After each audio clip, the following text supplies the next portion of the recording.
Hello दोस्तों,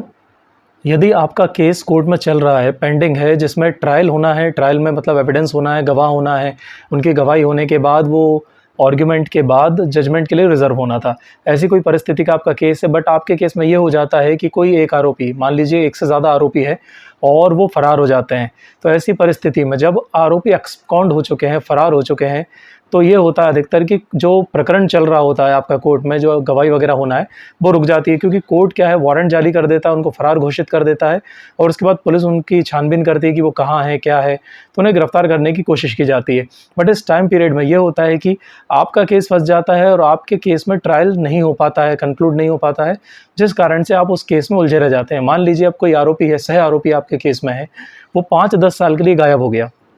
मान लीजिए नहीं मिलेगा, तो इस परिस्थिति में ये थोड़ी ना करेंगे कि उसके नाम से बैठे रहें कि भाई वो 10 साल बाद आएगा, तब जाकर के उसका केस कंप्लीट करेंगे और तब जाकर जजमेंट सुनाएँगे। बट इस स्थिति में ये होगा कि 10 साल के लिए या जितने साल के लिए वो केस का ट्रायल पेंडिंग है, आप उसमें उलझ गए। अब ऐसी परिस्थिति में क्या करेंगे? तो देखिए, यदि आपका केस भी ऐसा कोई सिचुएशन का है, जहाँ पर कि आपके साथ का सह आरोपी फ़रार हो चुका है और जो ट्रायल है, यानी कि गवाही वगैरह है, वो प्रोसेस रुक चुकी है, इस आधार पे कि जब वो गिरफ्तार होकर आएगा तब आगे केस को बढ़ाया जाएगा और उसके बाद जजमेंट की स्टेज तक उसे पहुँचाया जाएगा। तो यहाँ पर आपके लिए प्रोविज़न है, आप अपने वकील साहब के माध्यम से एक आवेदन लगा सकते हैं, सेक्शन 317(2) का, यदि केस पुराना है और नए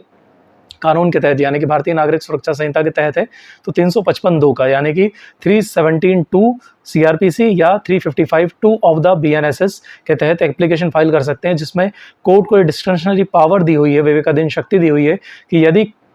कोई व्यक्ति, सह आरोपी, किसी केस में जानबूझकर एब्सकॉन्ड हो चुका है, फरार हो चुका है और वो न्यायालय के समक्ष प्रस्तुत नहीं होना चाहता है, तो ऐसी परिस्थिति में उसके केस को न्यायालय अलग कर सकता है, या तो उसके जो कार्रवाई है, उसका ट्रायल है, उसे रोक सकता है और जो दूसरा आरोपी है उसके लिए कंक्लूड कर सकता है, या उसे दो सेपरेट फाइल करके आपके केस को कंक्लूड किया जा सकता है, यानी कि एडजर्न भी किया जा सकता है उसकी इंक्वायरी को, और या केस को आगे भी बढ़ाया जा सकता है। तो इस एप्लीकेशन को आप कोर्ट में मूव करें, जिसमें यह हो सकता है कि आपके हिस्से की फाइल को सेपरेट कर दिया जाएगा, जहाँ से आपका केस कंक्लूड होगा और जजमेंट तक पहुँच जाएगा, और बाकी हिस्से का केस जो है उसको रिजर्व करके रख लिया जाएगा। जब वो आरोपी गिरफ्तार होकर आएगा,